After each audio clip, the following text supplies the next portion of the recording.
welcome to the Ataköy Arena, day one of the European Athletics Indoor Championships. We had half a day of action yesterday. We've had a morning session today. We are absolutely delighted to be here. Alongside me for the duration of the championships is European and Commonwealth champion, world medalist, Olympian, and the only man on the planet whose biceps have their own gravitational pull. It's Harry Aitken-Ziyiti, everyone. To be fair, I like that, to be fair. I like that. We got the medal win. We got the world medal. I wasn't going to make that mistake again. And to be fair, you are sat closer than yesterday, so I guess the biceps are doing something. It's fair to say they have a job, and that's its own gravitational pull. How are you anyway? I'm good. It has been an intense 2 sessions.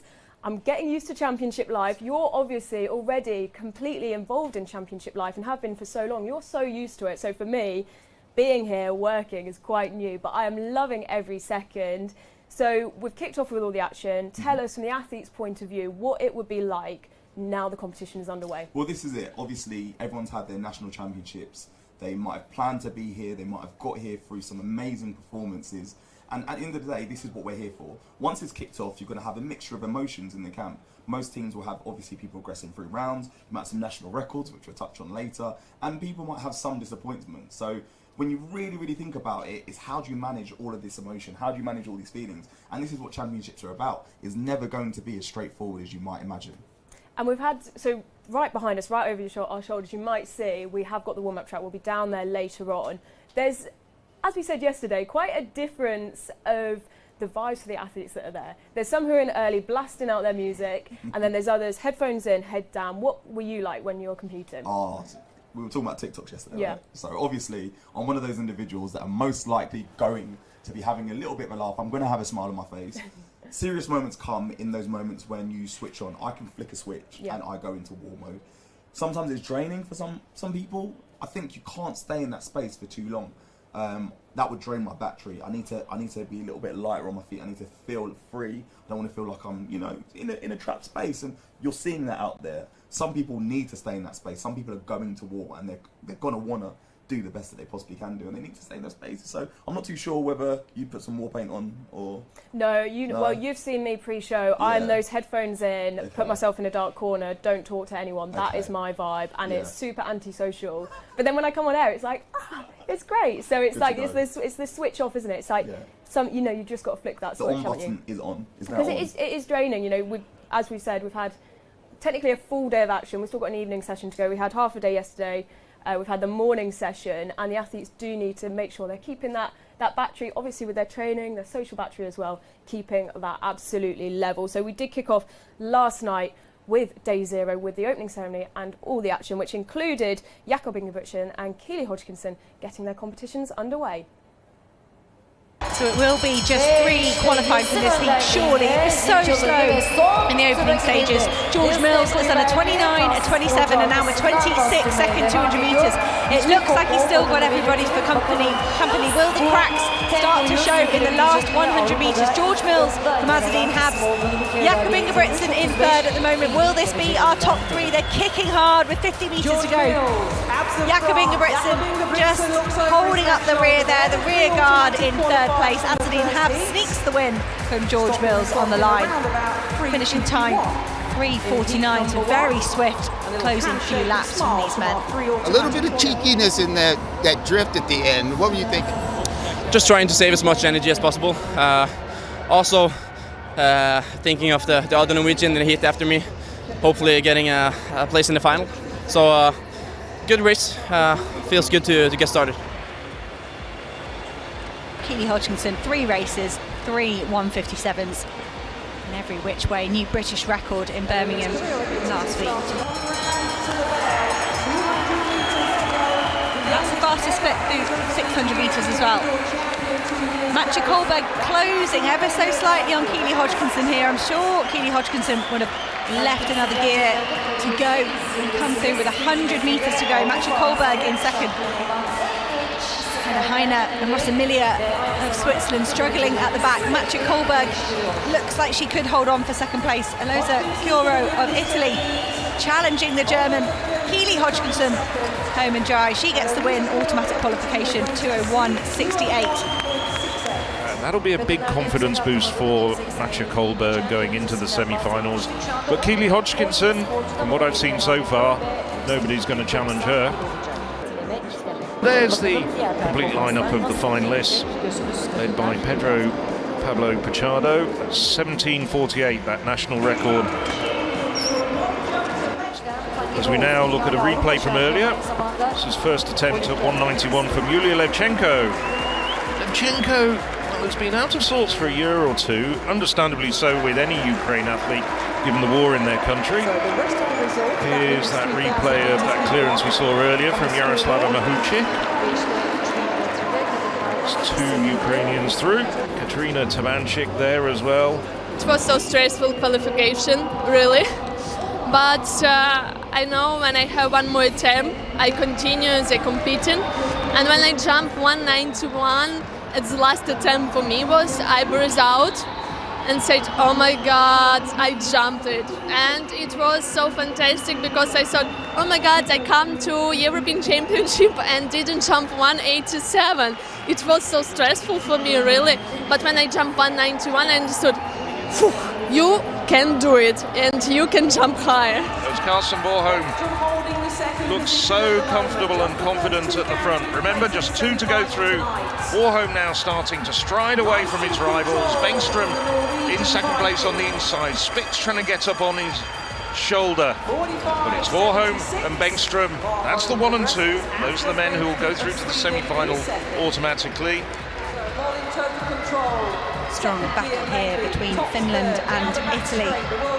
Italia moving up on the outside, the Croatian holding on to second place, just losing it there to Leikkonen as they come into the last 100. Leikkonen giving chase to Femke Bol.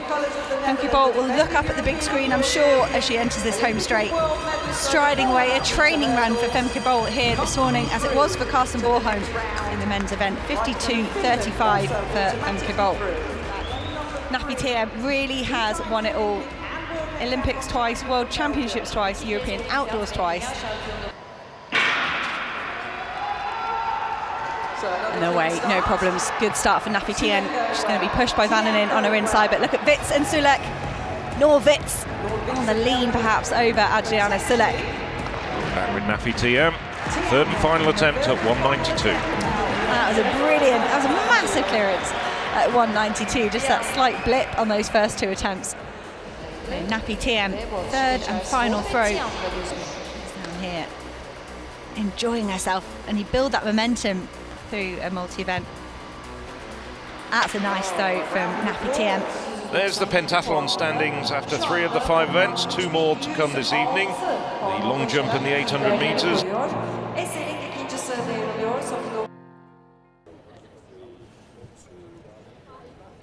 So lots to dissect there from those highlights. The one thing that stood out to me, maybe because of my little bit of event bias from what I used to love. We know you've been looking forward to this. Come on, I know. Be honest. I've been desperate to talk about this. Drama in the men's 8 and 1500. There's always drama. Yeah, the 8 was more a few of the favourites dropping out in the first round. And then the 15 was more the pushing and the shoving. Harry, you are super competitive. We know that. I bet you'd be one of the athletes, with your elbows out. I mean, it's fair to say my arms do kind of fly outside the sun anyway. But look, running indoors is totally different to outdoors. Obviously, we're talking about a 200-metre lap.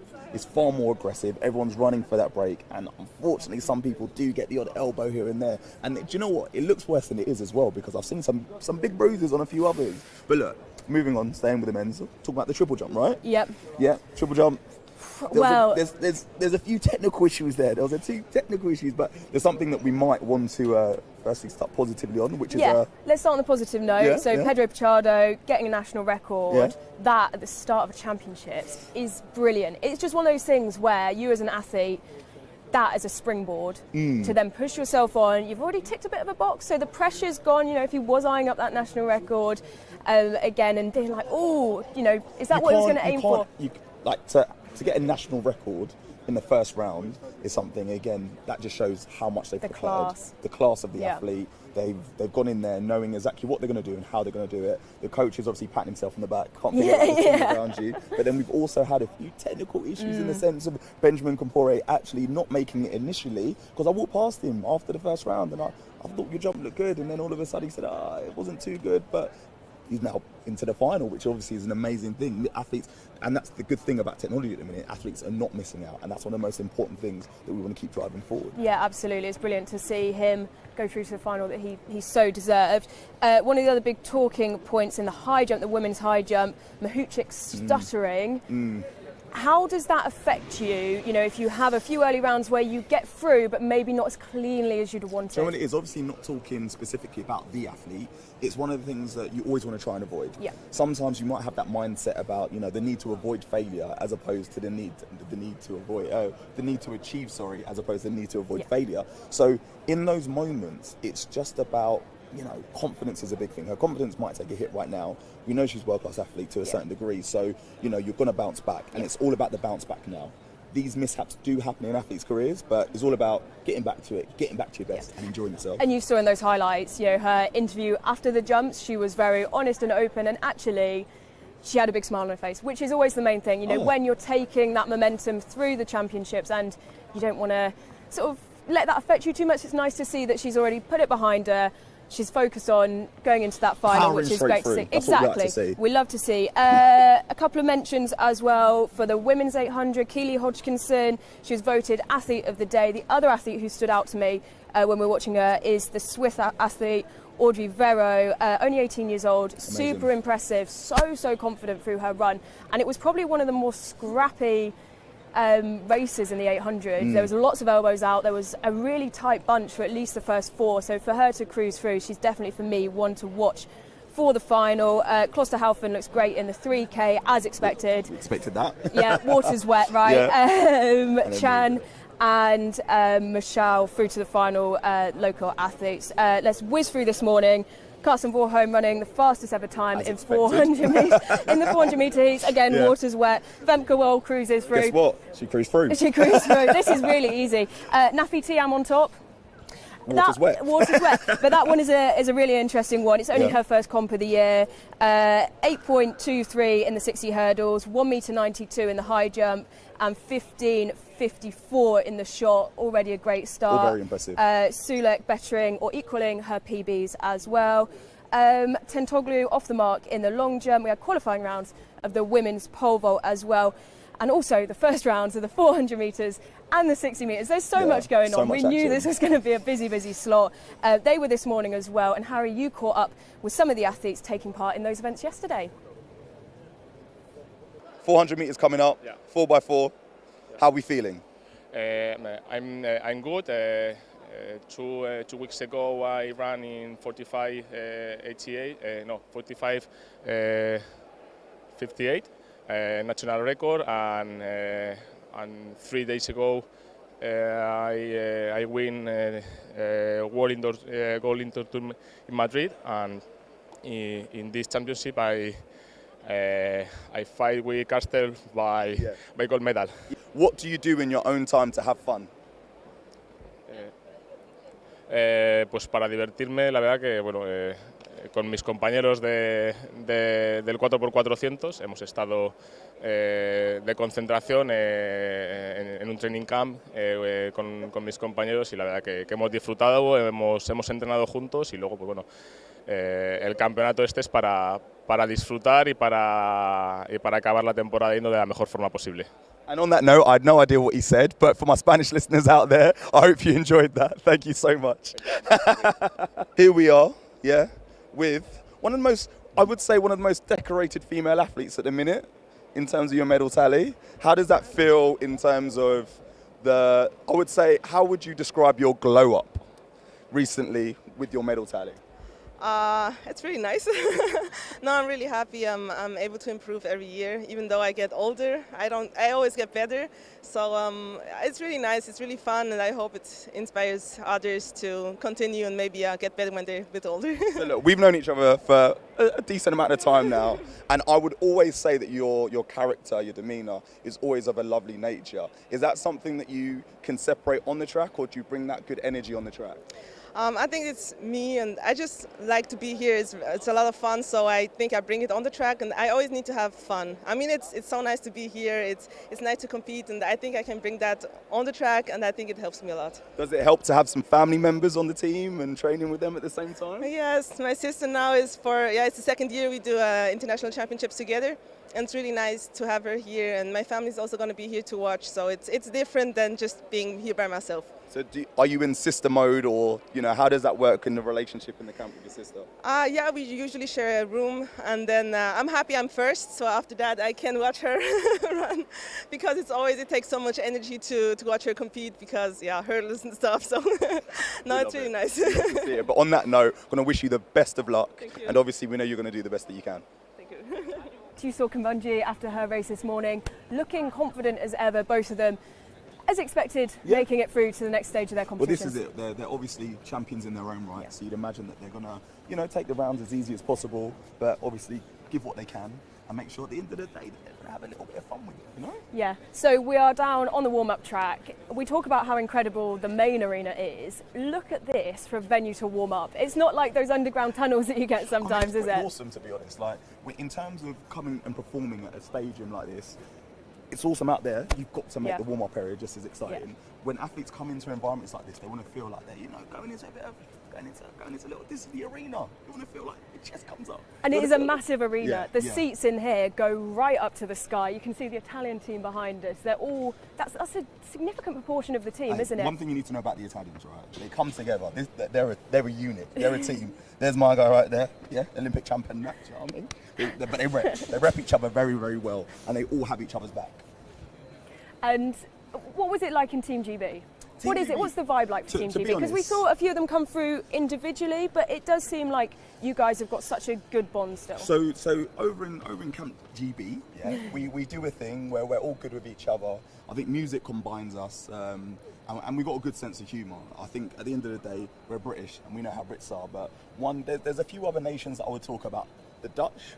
Yeah, the guys over there, those guys, they stick together as a team. They're always making noise. The French, they're actually amazing in terms of the vibe and energy they bring, as well as obviously, like we just spoke about, the Italians as well. So there's so many people that you're not going to be aware of, that you're not going to see right now, but behind the scenes is a team that unites each other. Yeah. When you see one person do well, everyone celebrates it. It's like a big moment for everyone, and it pushes the whole team along together. Those people that never thought they would make a final, all of a sudden make a final. And they've been decorating as well. I don't know if you can see. They've got to know where their camps are. That's taped up. They've got to know where their camps are. I was going to say, some of these flags are slightly more questionably taped to the walls.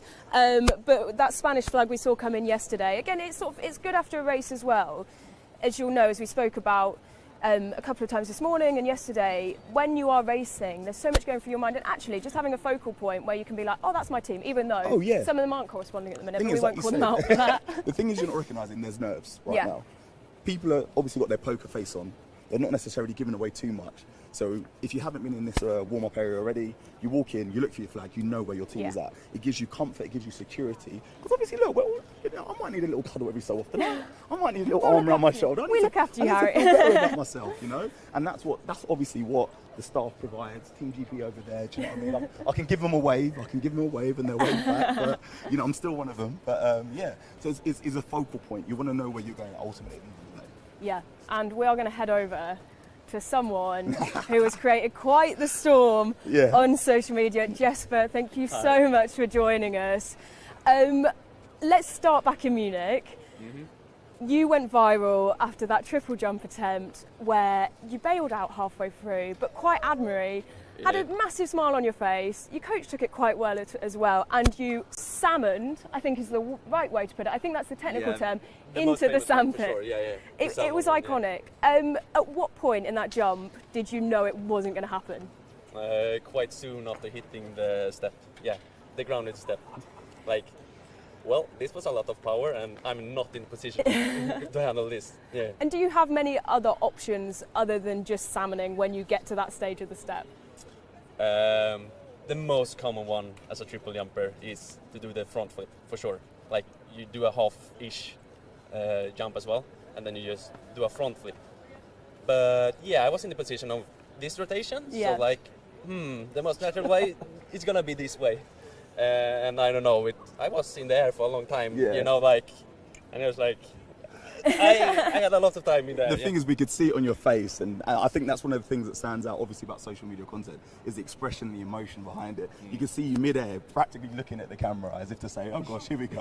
I'm going head first, and I'm just gonna own it." And I think that's one of the best things. So is that the first time that you would have said that you bailed out like that, or you just did that off a whim? No, that was certainly the first time. Like, it's an all-out jump, all in, not all-in jump, and I knew this can go south, and I guess we know the direction of it. And I was like, yep. Yeah, but that's the thing, not a lot of people know about triple jumpers. In terms of the forces that you guys obviously apply through the track and the forces that go through your knees on each phase of the jump, you guys, you're strong, you know what you're going on. Obviously, you're brave, and I think in that moment you were a little bit too brave. Yeah. Grabbing more than I can chew or whatever. For sure. Yeah, that's fair. And I was kind of prepared for it. Yeah, I mean, it's fair to say, but obviously we're here at the European Championships. You jumped yesterday. How were you feeling, obviously, with your performance? With the circumstances, sadly, it's quite a good performance, to be completely honest. It's been extremely hard, like just the everyday life outside the training. I'm trying to move from one city to another, finding a job, and making stuff happen is, So coming in here, I'm, it's like 2 weeks of triple jump training. Yeah. Because it's been other problems as well with my knees, blah, blah, blah. So I just did, I have some kind of a shape, I'm doing the nationals, I did 1590. Hell, that was pretty easy. Yeah. Like, I got invited here, let's give it a shot. Yeah. Do you think that's spoken about enough as an athlete, you know, the pressures of everyday life behind the scenes? Because usually we'll talk and say, oh, you know, so-and-so's been ill, or they've, you know, had other personal life challenges, but actually, you know, the day-to-day stresses of moving house, which are challenging enough if you lead a normal life and a normal job, but trying to fit training in and around that, do you think it's something that's addressed enough?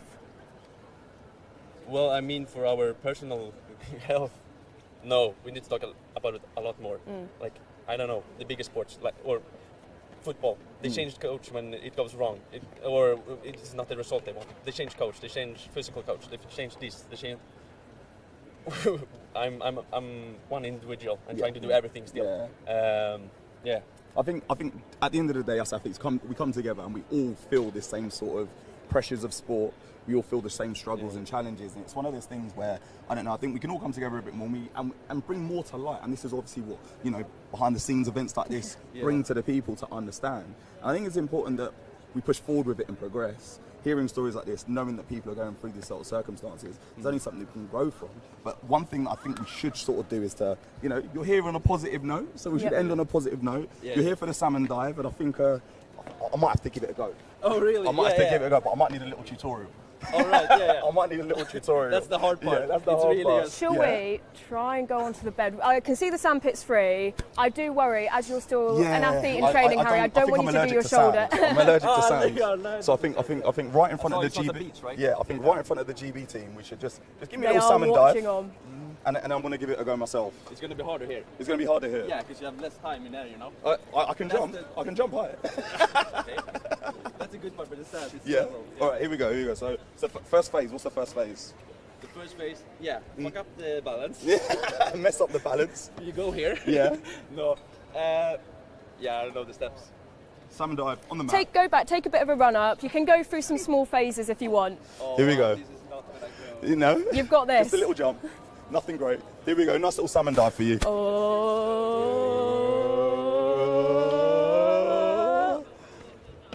Hey! See, to me, that looked a little bit. I reckon I could do better. All right, I reckon Harry. I can do better than that. Yeah, I think so. I think I could. Here.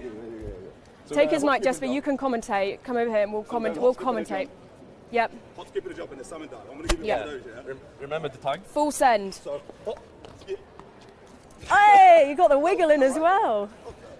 Right. Yeah. I don't want to miss out on the action. All right, Ellen's going to give it a go. I'm going to give it a go. Right, let me make sure I've got my pockets zipped up.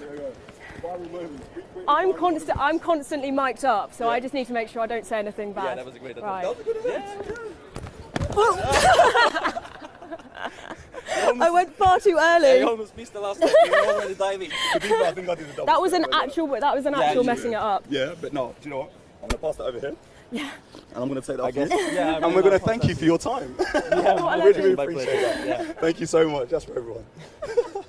Well, we hope to see you again on social media at some point. Maybe not for the same kind of dramatics. Like, We'll I would be up for it. But You would be up for it. I would rather have a good performance. Brilliant. Well, Jesper, thank you so much for your time. We've been messing about in all parts of the arena, haven't we, Harry? And earlier on, we were back in the hot seats after the 60-metre heats. Right, so day one, we are getting towards the end of the first session. Harry, this is very much your kind of territory. The heats for the 60 metres. You can see the lane walk going on behind us. All the athletes waving. What would you do if you were out there right now? What would your move, your pose be? To be fair, I'm always doing what's trending. Yeah. I think at the moment we're talking about the old mindset. We're thinking about what we're doing. But obviously, like, what you've got to understand is, although this is a 60-metre heat, these guys are going to be running for 7 seconds. But they've been up for hours, they've been preparing for hours, they've been thinking about this for days. So now they're finally able to get that excitement out, to get those nerves out. And this is what you use as a really good example to shake out the legs. We've got one of the favourites running now. This is an experience where you don't necessarily get to go through the rounds in a way that you might want to. If you can do it confidently, it sets you up perfectly for the final. And it's about taking each race as it comes. You can even hear now, obviously, everyone's getting a little bit quiet. Start whispering. Because it starts. One of the things that you talk about, this is the most tension you'll feel in most races. I think they've done some tests where they say that this is the most highest pressure moment in sport, the start of a 100-metre race. Silence consumes, and there we go, they're off.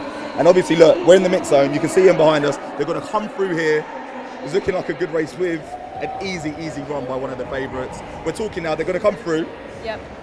Out of breath, they're going to be doing all these interviews. You've got no more than 2 minutes before you're going live to the TV in whatever country you're from, talking to the worldwide media. You're out of breath half the time, and all they're asking is, how was that race? What were you thinking about? And it's definitely difficult. These, we've also got the hot seats behind us, which are going to come into play in around. These seem like my nightmare. Yeah. Like the pressure that you would feel having run your race, given it your everything, done your best, and then having to sit there and wait to see if you're going to be knocked out or if you're going to progress through to the final. They only come in at the semis, so the heats, they're just cruising through. They're just coming past us and up onto the media tribune and through the mix zone.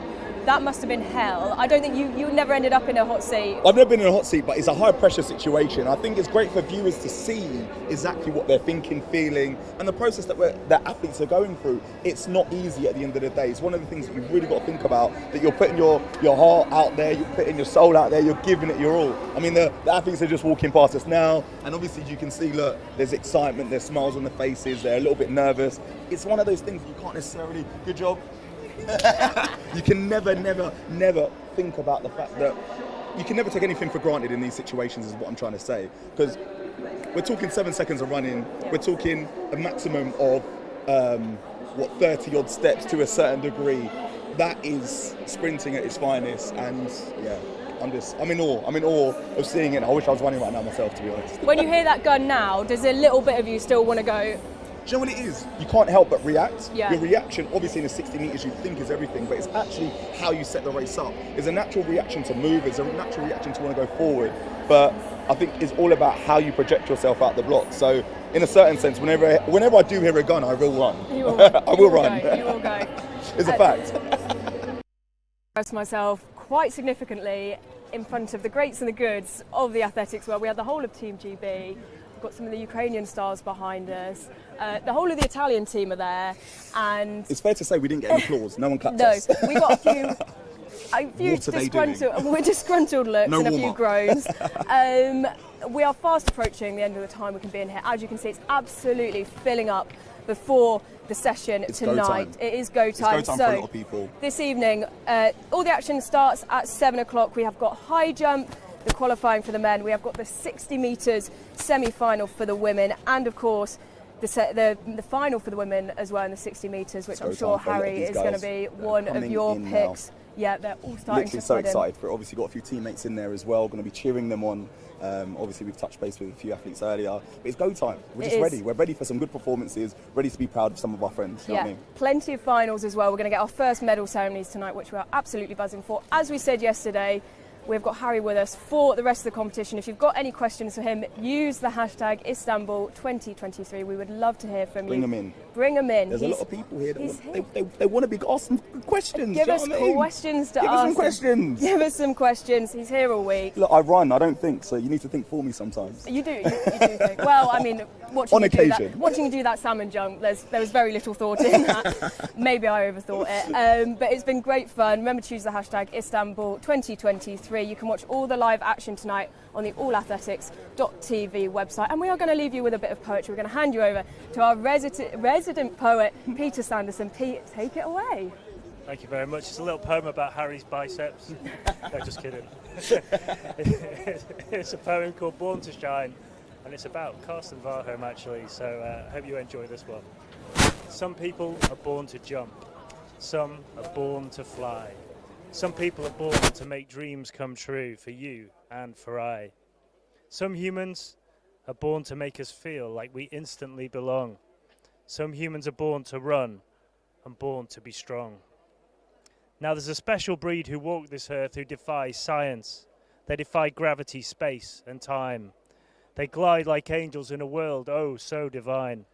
No need to speak, just let their actions talk. Let go and let their bodies flow. That way we can all walk the walk. Power, passion, poise, pizzazz. A giant sprinkling of stardust and razzmatazz. And when that start gun fires, they rise like superheroes from the mists of time. There is one such human who goes by the name of Karsten Warholm. That's his name. A Viking of the great north.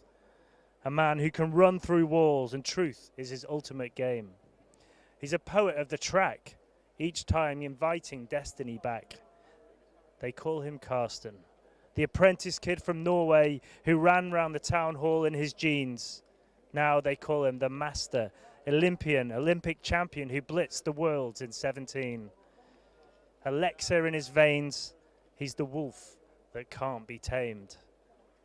Unstoppable, unshakable, he's unflappable, unbreakable. The Norwegian wolf who was born to run. And tonight in Istanbul, his latest test will come.